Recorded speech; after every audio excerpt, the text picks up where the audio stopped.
اعوذ باللہ السمیع العلیم من الشیطان الرجیم من ہمزہ ونفخہ ونفسی۔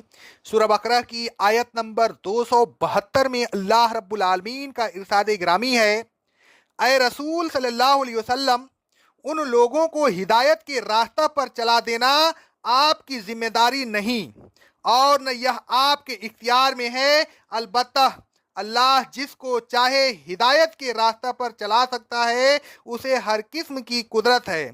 اور اے ایمان والوں، جو مال بھی تم خرچ کرو گے تو اس کا فائدہ تم ہی کو پہنچے گا۔ اللہ تمہارے صدقات و خیرات کا محتاج نہیں، اس کو تو تمہارے دل کا تقوی اور خلوص نیت مطلوب ہے۔ لہذا جو کچھ تم خرچ کرو تو صرف اللہ کی رضا جوئی کے لیے خرچ کرو، اور یہ اچھی طرح سمجھ لو کہ ایسی صورت میں تمہیں فائدہ پہنچے گا، اور اسی صورت میں جو مال تم خرچ کرو گے تو تمہیں اس کا پورا پورا بدلہ دیا جائے گا، اور تم پر کسی قسم کا ظلم نہیں کیا جائے گا۔ اس آیت کے متعلق شان نزول حضرت عبداللہ بن عباس رضی اللہ تعالیٰ عنہ کہتے ہیں، رواہ الحاکم کی حدیث ہے، صحابہ کرام رضی اللہ تعالیٰ عنہ اپنے مشرک رشتہ داروں کو دینے سے کراہیت کرتے تھے۔ اس موقع پر یہ آیت نازل ہوئی، لیسا علیک ہداہم، اللہ نے مشرکوں کو دینے کی اجازت دی۔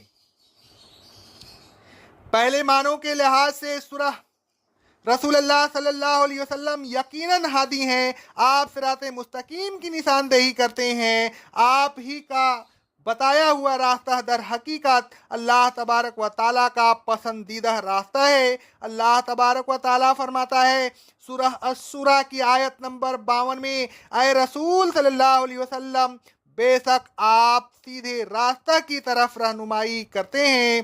انہی معنوں میں اللہ تبارک و تعالیٰ نے ہر نبی کو ہادی بنا کر بھیجا تھا۔ اللہ تبارک و تعالیٰ فرماتا ہے سورہ رات کی آیت نمبر 7 میں، اور ہم نے ہر قوم کے لیے ہادی بھیجا۔ سورہ انبیاء کی آیت نمبر 73 میں اللہ رب العالمین فرماتا ہے، ہم نے ان نبیوں کو امام بنایا تھا، وہ ہمارے حکم سے لوگوں کو ہدایت کا راستہ بتاتے تھے۔ دوسرے معنوں کے لحاظ سے صرف اللہ تبارک و تعالیٰ ہی ہادی ہے، وہی صحیح راستہ پر چلنے کی توفیق دیتا ہے، وہی سیدھے راستہ پر چلاتا ہے، اور پھر وہی منزل مقصود پر پہنچاتا ہے، وہی دلوں کا پھیرنے والا ہے، کوئی اور دلوں کو نہیں پھیر سکتا۔ عبداللہ بن عمر رضی اللہ تعالیٰ عنہ فرماتے ہیں، صحیح بخاری کی حدیث ہے، رسول اللہ صلی اللہ علیہ وسلم بسا اوقات اس طرح قسم کھاتے تھے، دلوں کو پھیرنے والے کی قسم۔ رسول اللہ صلی اللہ علیہ وسلم نے فرمایا، صحیح مسلم کی حدیث ہے، بنی آدم کے قلوب اللہ کی انگلیوں میں سے دو انگلیوں کے درمیان اس طرح ہیں، جس طرح ایک دل وہ جدھر چاہتا ہے دل کو پھیر دیتا ہے۔ پھر آپ نے اس طرح دعا کی، اے اللہ، اے دلوں کے پھیرنے والے، ہمارے دلوں کو اپنی فرما برداری کی طرف پھیر دے۔ دلوں کو پھیر کر ہدایت کی طرف لے آنا اللہ تبارک و تعالیٰ کے اختیار میں ہے۔ اسی لیے اللہ تبارک و تعالیٰ فرماتا ہے سورہ القصص کی آیت نمبر 56 میں، اے رسول صلی اللہ علیہ وسلم، آپ جس کو چاہیں ہدایت پر نہیں چلا سکتے، البتہ اللہ جس کو چاہے ہدایت پر چلا سکتا ہے۔ الغرض دلوں کا پھیرنا، صحیح راستہ پر لے آنا اور اس پر چلانا اللہ تبارک و تعالیٰ ہی کے اختیار میں ہے۔ یہ باتیں کسی انسان کے بس میں نہیں ہے، لہذا کسی انسان پر نہ یہ ذمہ داری ڈالی بھی جا سکتی کہ وہ دوسرے کو صحیح راستہ پر لے آئے اور صحیح راستہ پر چلائے۔ اسی لیے اللہ تبارک و تعالیٰ نے فرمایا، لیسا علیک ہداہم، اے رسول صلی اللہ علیہ وسلم، یہ آپ کے فرائض میں سے نہیں کہ آپ لوگوں کو سیدھے راستہ پر لے آئیں، پھر انہیں سیدھے راستہ پر چلا کر منزل مقصود تک پہنچائیں۔ آپ پر یہ ذمہ داری ڈالی بھی کیسے جا سکتی ہے جبکہ یہ چیز آپ کے اختیار میں نہیں؟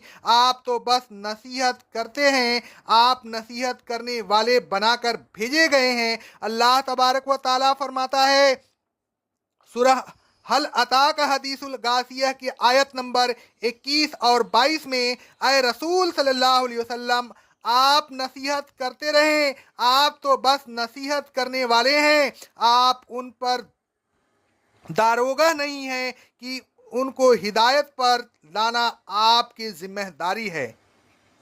پھر اللہ تبارک و تعالیٰ نے فرمایا وَلَٰكِنَّ اللَّهَ يَهْدِي مَن يَشَاءُ، اللہ تبارک و تعالیٰ جس کو چاہے ہدایت پر لا سکتا ہے، یہ اسی کا کام ہے۔ اس چیز کو اللہ تبارک و تعالیٰ نے قرآن مجید میں متعدد مقامات پر بیان کیا ہے۔ مثلا اللہ تبارک و تعالیٰ فرماتا ہے سورہ اعراف کی آیت نمبر 178 میں، جس کو اللہ ہدایت دے وہی ہدایت پا سکتا ہے۔